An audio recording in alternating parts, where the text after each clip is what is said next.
Assalamualaikum warahmatullahi wabarakatuh.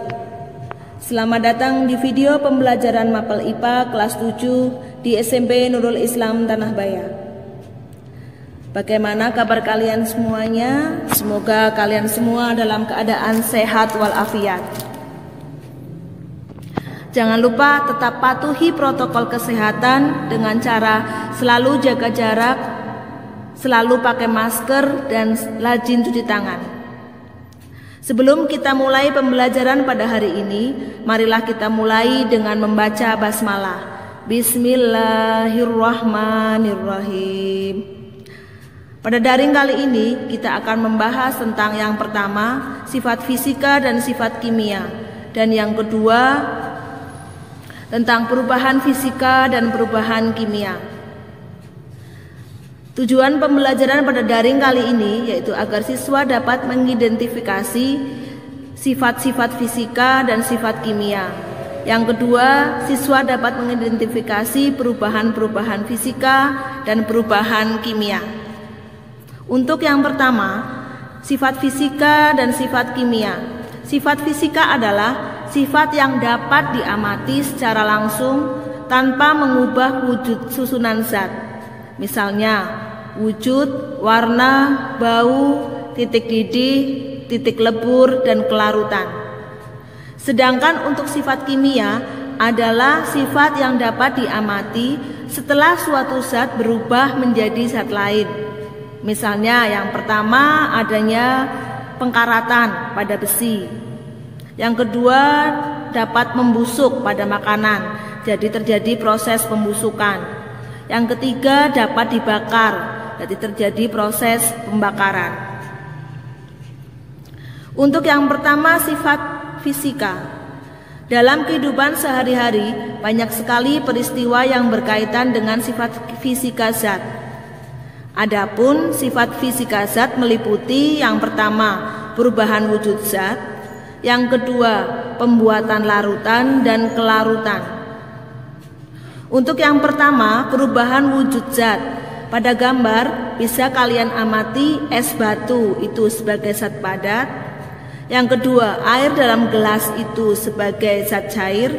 Dan yang ketiga, gas yang keluar dari ceret itu sebagai zat gas. Dari zat padat menjadi zat cair, terjadi perubahan wujud yang disebut mencair atau melebur. Sedangkan dari zat cair menjadi zat padat, terjadi perubahan wujud yaitu membeku. Kemudian dari zat cair menjadi zat gas, terjadi perubahan wujud yaitu menguap. Sedangkan dari zat gas menjadi zat cair, terjadi perubahan wujud yaitu mengembun. Sedangkan untuk tambahannya, dari zat padat menjadi zat gas itu terjadi perubahan wujud yaitu menyublim. Dan dari zat gas menjadi zat padat terjadi perubahan wujud yaitu mengkristal. Itulah ada 6 perubahan wujud zat, yaitu dari mencair, membeku, menguat, mengembun, menyublim, dan mengkristal. Yang kedua, pembuatan larutan dan kelarutan. Pada gambar bisa kalian amati antara larutan gula dengan bercampur dengan teh. Jadi gula larut bercampur dengan teh. Itu contoh-contoh sifat fisika.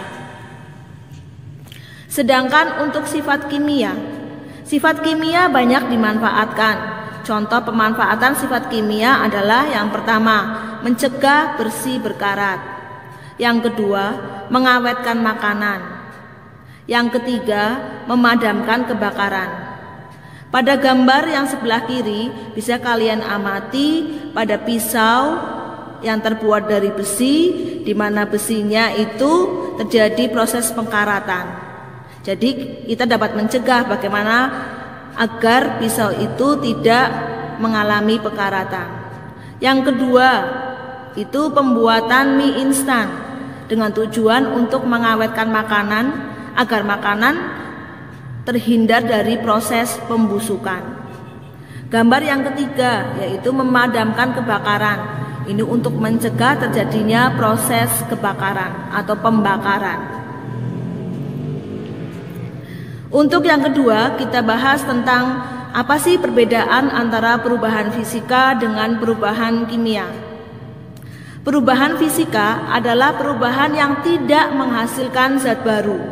Sebaliknya, perubahan kimia itu dapat dihasilkan zat baru. Untuk perubahan kimia, karena menghasilkan zat baru setelah terjadi proses perubahan reaksi.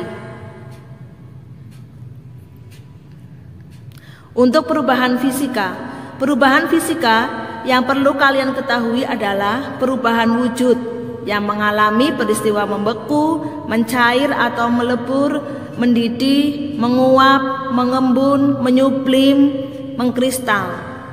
Materinya dapat berwujud zat padat, cair, dan gas. Kalian amati pada gambar di bawahnya itu susunan partikel pada zat padat, cair, dan gas, yang masing-masing nanti dapat berubah wujud. Seperti yang telah kita bahas pada sifat fisika, bahwa perubahan wujud itu ada 6. Selain perubahan wujud, juga terjadi perubahan bentuk.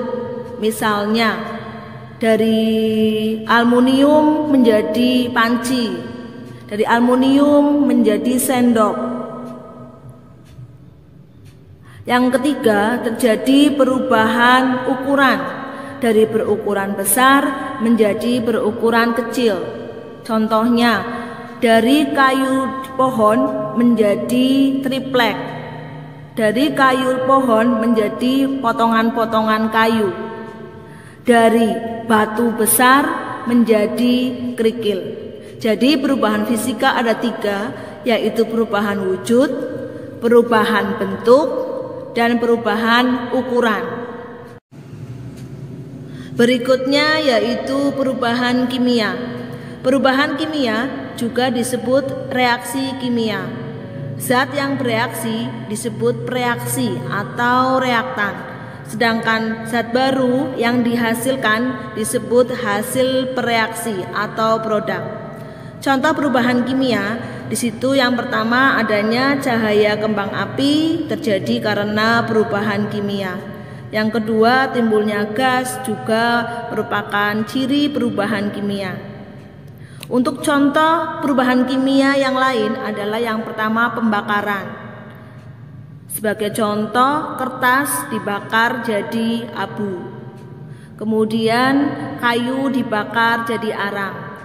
Di situ terjadi perubahan suhu, adanya timbulnya gas, perubahan warna. Kemudian yang kedua, pembusukan.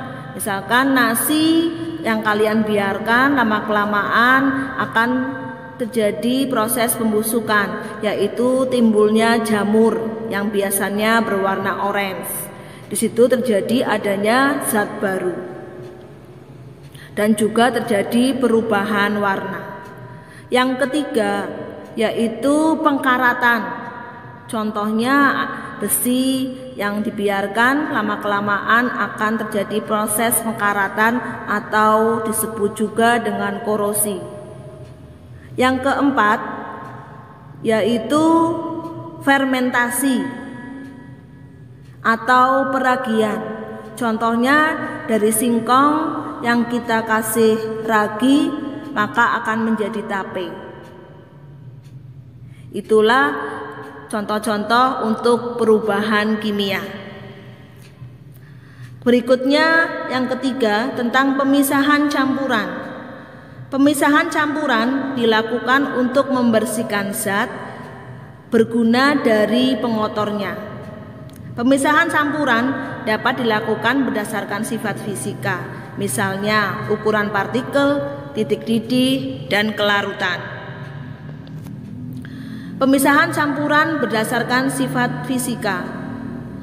Berdasarkan sifat fisika, campuran dapat dipisahkan dengan cara pengayakan atau penyaringan, sentrifugasi, penguapan, destilasi, kromatografi, ekstraksi, dan sublimasi. Beberapa contoh gambar seperti bisa kalian amati di bawah itu. Contoh yang pertama dari satu set alat destilasi. Yang kedua, contoh gambar dari proses kromatografi. Contohnya pada pemisahan tinta. Berikutnya pemisahan campuran berdasarkan sifat kimia. Sifat kimia adalah sifat yang berhubungan dengan pembentukan zat lain. Jadi, pemisahan campuran berdasarkan sifat kimia dilakukan dengan cara mengubah zat yang dapat dipisahkan.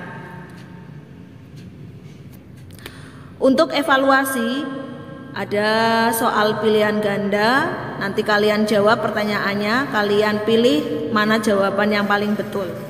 Yang nomor 1, dalam teh manis, teh dan gula disebut apa? Jadi teh itu sebagai apa dan gula sebagai apa? Yang A, pelarut dan zat terlarut. Yang B, zat terlarut dan pelarut. Yang C, keduanya pelarut. Ataukah yang D, keduanya zat terlarut? Yang nomor 2, berikut ini merupakan perubahan fisika adalah, mana yang kalian pilih, mana jawaban yang paling benar? Yang A, mercon meledak. Yang B, lilin menyala. Yang C, kertas terbakar. Ataukah yang D, air mendidih? Yang ketiga, penyulingan merupakan pemisahan campuran yang dilakukan berdasarkan perbedaan apa? Yang A, kelarutan. Yang B, ukuran zat. Yang C, titik lebur. Ataukah yang D, titik didih? Kemudian bisa juga kalian jawab latihan evaluasi pada soal yang berbentuk esai. Yang pertama, jelaskan perbedaan antara titik didih, titik leleh, dan titik lebur atau titik beku. Kemudian yang kedua, sebutkan 5 contoh perubahan fisika dan 5 contoh perubahan kimia yang banyak dijumpai dalam kehidupan sehari-hari. Dan yang ketiga, bagaimanakah cara mendapatkan air murni dan air laut dan garam dari laut? Jangan lupa tugas bisa kalian jawab, kalian kerjakan, dan jawabannya bisa kalian kirim ke WA saya atau ke Classroom. Marilah kita akhiri pembelajaran hari ini dengan bacaan hamdalah. Alhamdulillahirabbil alamin.